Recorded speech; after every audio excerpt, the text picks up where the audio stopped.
Cada vez que cogemos el móvil y abrimos Instagram, lo primero que te salta es qué filtro quieres usar para hacerte una foto. Es decir, que el móvil ya desde el minuto cero te insta a que busques la perfección. Pero ¿qué pasaría si nos diéramos cuenta de que el móvil es nuestro peor espejo? Bueno, yo creo que si nos diésemos cuenta de que el móvil es nuestro peor espejo, probablemente empezaríamos a cuestionarnos muchas de las inseguridades, muchos de los complejos que tenemos y probablemente llegaríamos a la conclusión de que han sido fabricados de alguna forma para que no nos sintamos del todo bien con nosotros mismos.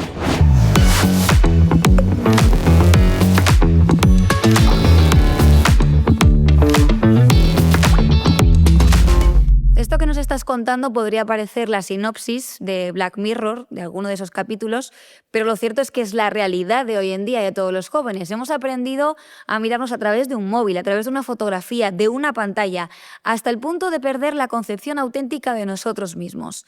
Pero antes de nada, Tatiana Lacruz, porque eres la persona perfecta para darnos todas las respuestas hoy. Bueno, yo soy doctora en psicología, dirijo el máster de Psicología General Sanitaria de Universidad y llevo más de 12 años trabajando principalmente con personas que sufren trastornos de la conducta alimentaria, que al final son personas que tienen ciertas dificultades, ¿no? Con su identidad, con su imagen corporal.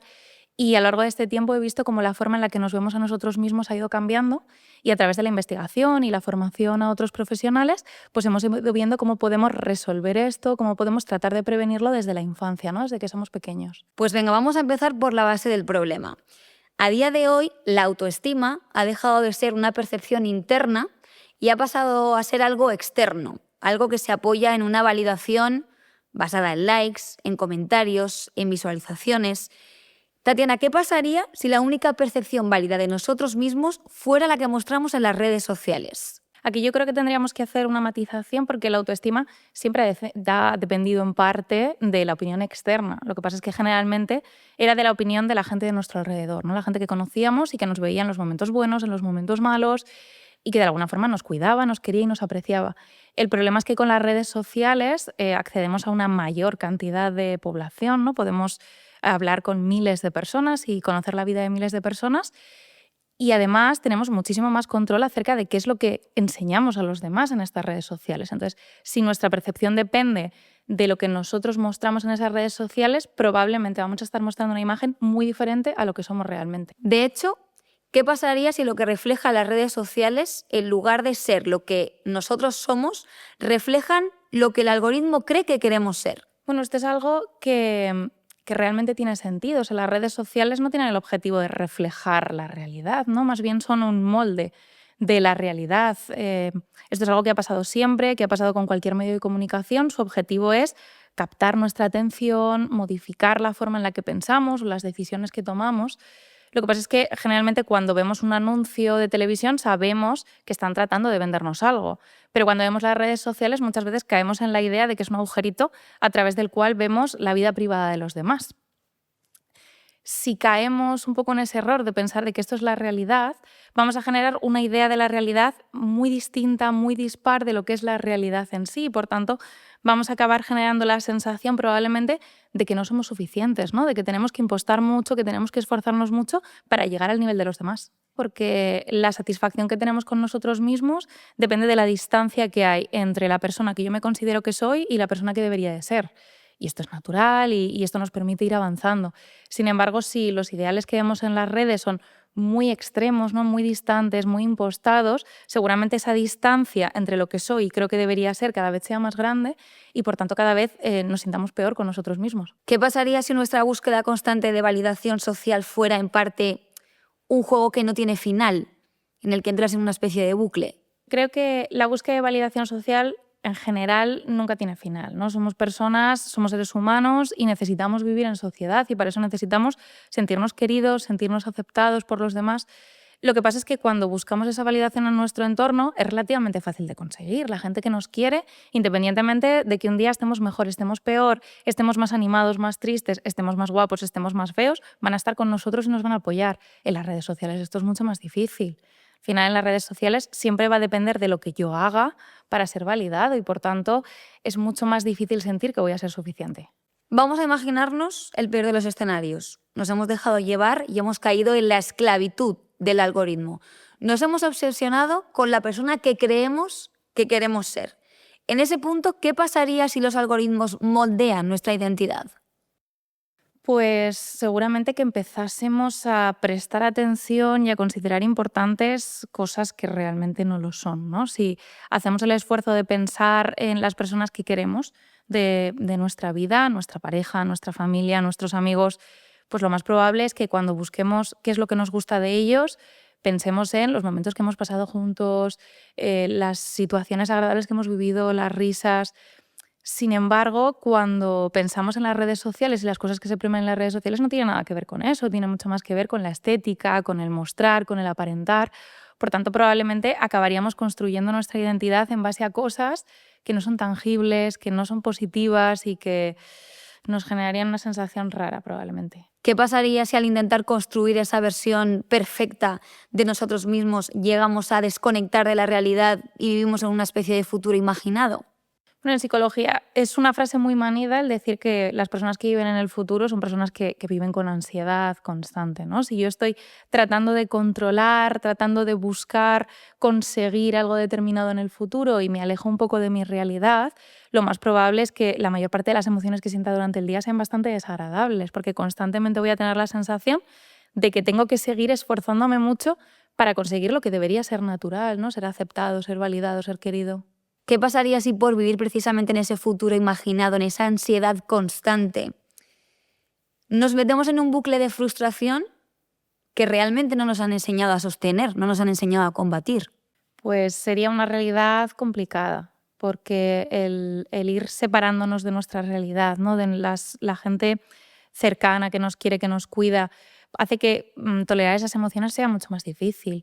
Si yo me siento frustrado, si yo me siento triste, la forma más fácil de manejarlo es acercarme a la gente que me quiere y pedirle ayuda.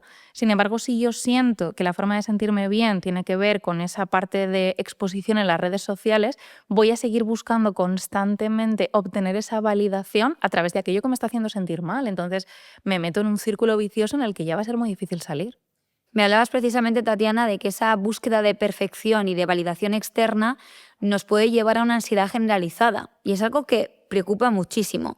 ¿Qué pasaría si llegamos a un punto de no retorno en ese sentido? Esa perspectiva de llegar a un punto de no retorno quizá es un poco exagerada. Al final, la psicología es una ciencia que estudia la conducta y la parte más clínica, sanitaria, se basa en intentar modificar la conducta para sentirnos bien con nosotros mismos. Entonces, creo que siempre existe la posibilidad de cambiar, de aprender herramientas, de generar contextos que sean protectores y que, por tanto, pues, independientemente del punto al que hayamos llegado, poder dar un pasito atrás, ¿no? Y volver a recuperar cierta salud. ¿Qué pasaría si nos enseñaran a identificar que estamos en un momento crítico? Pues seguramente lo tendríamos mucho más fácil, porque la identificación siempre es el primer paso. Entonces, cuando yo sé poner en palabras lo que está ocurriendo, también sé pedir ayuda. ¿Y qué pasaría si además aprendiéramos a transmitir esa información a la gente que nos rodea, a nuestro entorno? Pues seguramente viviríamos en un contexto mucho más protector. Al final, si yo puedo hablar naturalmente acerca de las dificultades que implica el uso de redes sociales y normalizar que todos somos vulnerables, ¿no? Y que al final todos podemos tener momentos en los que nos sintamos muy atraídos por esa validación rápida, instantánea que nos ofrecen las redes sociales y que todos podemos tener la posibilidad de pedir ayuda cuando lo necesitemos, pues seguramente nos encontraríamos con menos problemas en el futuro. ¿Hay edades o contextos que te parecen más preocupantes?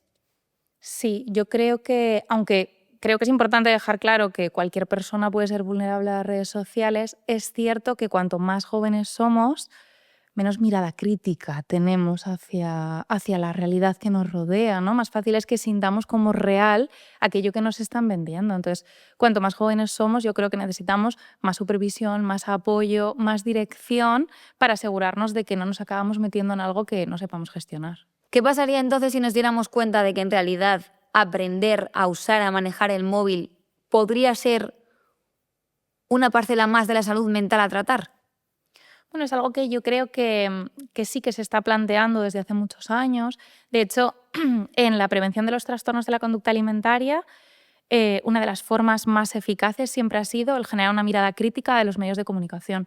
Y conforme ha ido pasando el tiempo nos hemos tenido que actualizar, o sea, ya no son las revistas, ya no son las series, ya no son las películas, ahora son las redes sociales sobre lo que tenemos que informar. Entonces, es importante que no solo los chavales cuando son jóvenes, sino que sus padres, sus profesores entiendan cómo es ese contexto y puedan ayudarles y dirigirles, ¿no? A entender qué es realidad, qué no es realidad, cuánto tiempo es adecuado, en qué momentos no es la mejor opción usar las redes sociales o cuál es la mejor forma de gestionar las emociones cuando siento esa frustración, esa tristeza, ese miedo, ¿no?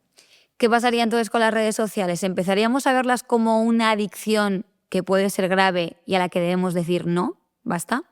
Yo creo que a las redes sociales siempre hay que tenerles respeto, como cualquier cosa que puede generar una adicción, pero que también es algo que podemos aprender a manejar. Al final es el contexto en el que vivimos actualmente y creo que es muy difícil que vayamos a ir para atrás, ¿no? Somos una sociedad muy tecnológica, muy inmediata, muy global y eso no va a cambiar. Entonces, creo que lo importante no es verlo con miedo, sino aprender a enfrentarse a ese mundo y aprender también cuándo vamos a ser vulnerables y necesitamos alejarnos un poco. Tú que formas a profesionales y tienes esa visión de primera mano, ¿qué pasaría si formar a esos profesionales implicara entender el contexto tecnológico del malestar? O sea, todos los problemas psicológicos siempre tienen que entenderse dentro de un contexto sociocultural, no tienen sentido en el vacío, ¿no? Y los trastornos relacionados con la imagen, con la identidad, han ido cambiando conforme la sociedad ha ido cambiando. Entonces, necesitamos profesionales que estén constantemente actualizados, ¿no? Y que conozcan la evidencia científica más actual para que realmente puedan ayudar a los demás. Entonces, desde una universidad es una de las cosas que intentamos, ¿no? Tener profesionales que estén conectados con el presente.